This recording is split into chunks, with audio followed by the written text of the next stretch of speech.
Hello students, once again welcome to our video lecture series. और आज हम पढ़ेंगे ऑटो ट्रांसफार्मर, जिसे हिंदी में स्व परिणामित्र कहा जाता है। स्व परिणामित्र, ये ऑटो ट्रांसफार्मर का जो नाम पड़ा है वो किसके नाम से पड़ा है? तो इसलिए पड़ा है क्योंकि ये एक सिंगल वाइंडिंग ट्रांसफार्मर होता है। सिंगल वाइंडिंग ट्रांसफार्मर सी याद रखेंगे इसको।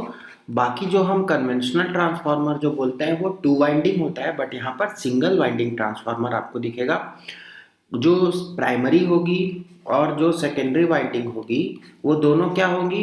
एक ही परिपथ में होंगी, मतलब सिंगल सर्किट आपको देखने को मिलेगा। अब चलिए इसका डायग्राम देखते हैं। तो डायग्राम जो बनेगा वो कुछ इस तरह से बनता है।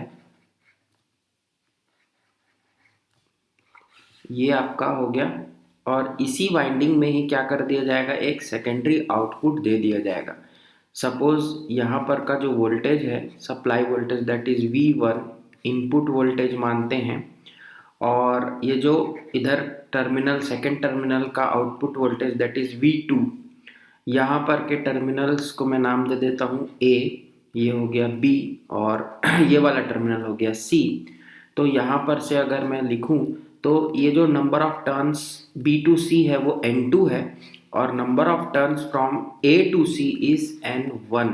और इसी से ही आपको डिफरेंस पता चल जाएगा कि the turns A to C and B to C, ये दो टर्न आपके हो गया।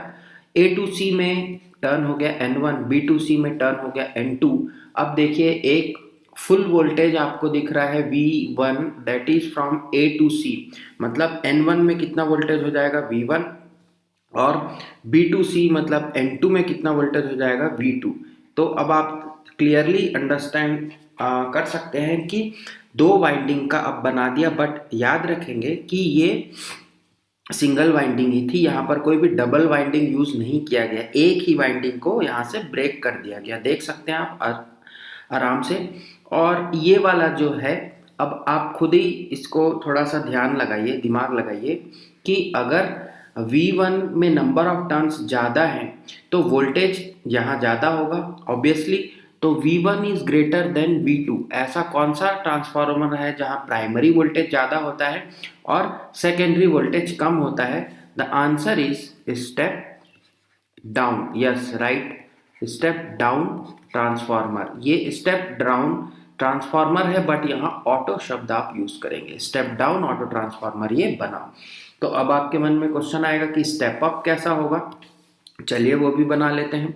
एक ये वाइंडिंग आपकी बन गई यहाँ से, और दूसरी ये वाइंडिंग हो गई।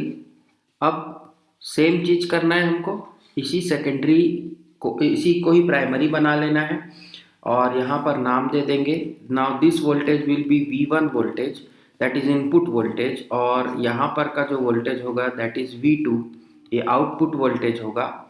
यहाँ पर का नंबर ऑफ टर्न्स होगा N1, और ये जो कंप्लीट नंबर ऑफ टर्न्स होगा ये होगा N2। मैं अगेन यहाँ से नाम कर देता हूँ A point, this is point B and this is point C। Clearly आपको दिख रहा है कि number of turns N1 is less than number of turns N2, इसलिए हम बोल सकते हैं कि V1 is less than V2। और ऐसा कहाँ पर होता है? This only happens in the step, yes you are right, step up autotransformer ये बन गया। ये आपको क्लियर हो जाएगा। तो स्टेप अप और स्टेप डाउन ऑटो ट्रांसफार्मर आपका ये देख लिया हम लोगों ने। अब इसका जो टर्न्स रेशियो या ट्रांसफॉर्मेशन रेशियो है वो भी आप निकाल सकते हैं। That is V1 upon V2 is equals to N1 upon N2। ये सिंपल सा है, और सपोज इसको A, स्मॉल a और कैपिटल A इससे दिखाएंगे। और इसको ये फॉर्मूला आपको याद रखना है कि जो ट्रांसफॉर्मेशन रेशियो होगा, transformation ratio of autotransformer will be V1 upon V2 is equals to N1 upon N2। ये चीज आपको देखने को मिलेगा। देन हम आगे बढ़ें तो एक सेविंग ऑफ कॉपर का एक फॉर्मूला बनता है, सपोज हम दो वाइंडिंग की कोई ट्रांसफार्मर बनाएं, तो उस दो वाइंडिंग के ट्रांसफार्मर में आप देखेंगे कि दो अलग अलग वाइंडिंग बनाएंगे तो कॉपर जो होगा, कि ऑब्वियसली कॉपर की ही वाइंडिंग होगी, तो जो कॉपर मटेरियल होगा उसका इस्तेमाल ज़्यादा किया जाएगा। तो यहाँ पर क्या होता है, कॉपर को सिंगल वाइंडिंग बना करके कॉपर को सेव किया जाता है। अब इसमें बहुत ज़्यादा कोई रॉकेट साइंस वाली बात नहीं है कि सेविंग ऑफ कॉपर कितना होगा क्या होगा, बट आपको फॉर्मूला बस याद रखना है। इसका डेरिवेशन छोटा सा है, वो आप नोट्स में है, आपको वहाँ मिल जाएगा। तो वहाँ से मैं आपको एक फार्मूला जो लास्ट में डिराइव होगा वो मैं आपके लिए लिख देता हूँ। W2 winding minus W autotransformer is equals to होगा 1/A small a capital A W2 winding. इसका जो फॉर्मूला का जो सेंस है वो मैं आपको बताता हूँ। इसमें क्या बोलना चाह रहा है, W मतलब वेट होगा, W मतलब क्या होगा, भार होगा। वेट बचत जो करेंगे तो देखिए टू वाइंडिंग में जितना वेट होगा और ऑटो ट्रांसफार्मर का जितना वेट, इन दोनों को अगर आप माइनस करोगे तो वो कितना आएगा, 1/A मतलब ये आपका ऑटो ट्रांसफॉर्मेशन रेशियो है, इंटू W इंटू है ये W2 winding, weight of two winding, मतलब टू वाइंडिंग ट्रांसफार्मर में आप ट्रांसफॉर्मेशन रेशियो को डिवाइड कर रहे हैं। इसका मतलब है कि ये जो टोटल टर्म है इतना आपका कॉपर जो है वो बच जाएगा, इतने कॉपर की बचत आपको देखने को मिलेगी। ठीक है, अब वो डिपेंड करेगा आपका क्वेश्चन पे। वैसे तो ये क्वेश्चन नहीं आता है, बट आपको याद रखना है कि W2 वाइंडिंग में ज़्यादा कॉपर लगेगा ऑब्वियसली, और ऑटो ट्रांसफार्मर में कॉपर की सेविंग हो जाएगी। अब हम चलते हैं हमारे next topic, that is next point of course, advantages of auto transformer. तो सबसे पहला एडवांटेज है कि सतत परिवर्तन मान की निर्गत वोल्टता प्राप्त की जाती है। कंटिन्यूअस वोल्टेज आपको मिलेगा। ये मैं शॉर्ट में लिख रहा हूँ, नोट्स में आपको हिंदी में दिया हुआ है, इंग्लिश मीडियम वाले लिख सकते हैं इसको। स्वपरिणामित्र में कम ताम्र की आवश्यकता होती है ना, लेस कॉपर रिक्वायर्ड, ऑब्वियसली अभी हमने देखा less copper required, yes. Then इसी में ही बात करें हम अगर, तो थर्ड जो इसका एडवांटेज है वो है कि दक्षता का मान अधिक होता है, मतलब efficiency is high as compared हम टू वाइंडिंग की कर रहे हैं, क्लियर है। और इस स्वपरिणामित्र अच्छे वोल्टता नियमन पर कार्य करता है, गुड वोल्टेज रेगुलेशन, ये सारा इसका क्या है, एडवांटेजेस है। वोल्टेज नियमन इसका अच्छा होता है। अब हम चलेंगे इसके कुछ लिमिटेशंस की ओर। हानियां या डिसएडवांटेज नहीं लिखते हैं हम, लिमिटेशंस लिखेंगे उसको, लिमिटेशंस, हानियां। ठीक है, सबसे बड़ी कमी यह है कि इसमें जो कनेक्शंस होते हैं, सपोज आपका प्राइमरी एंड सेकेंडरी, ये दोनों वाइंडिंग क्या होते हैं, इनमें इलेक्ट्रिकल कनेक्शन होता है, बट टू वाइंडिंग में आप देखेंगे दोनों ही सेपरेटेड होते हैं, मैग्नेटिकली कपल्ड होते हैं। तो फर्स्ट इसका जो लिमिटेशन ये है कि primary secondary has electrical connections, इसीलिए कि शॉर्ट सर्किट की स्थिति उसमें अगर ज़्यादा वोल्टेज होने से क्या हो सकता है, शॉर्ट सर्किट का चांस बढ़ सकता है। देन इसका जो रिएक्टेंस है, प्रतिघात है, sorry reactance is x, reactance जो है एक्स वो क्या होता है, कम होता है, रिएक्टेंस वैल्यू इज लो। इसके कारण क्या होता है कि अगर शॉर्ट सर्किट होगा, शॉर्ट सर्किट के केस में जो करंट होगा, करंट मतलब शॉर्ट सर्किट के समय जो करंट होगा उसकी वैल्यू क्या हो जाएगी, हाई हो जाएगी, क्योंकि एक्स हमारा क्या है, लो है, ये तो हमको दिख रहा है।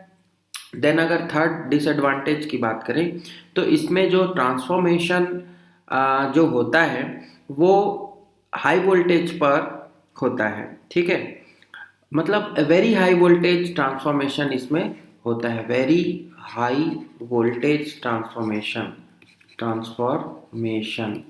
आई होप कि आप सभी को समझ में आ रहा होगा।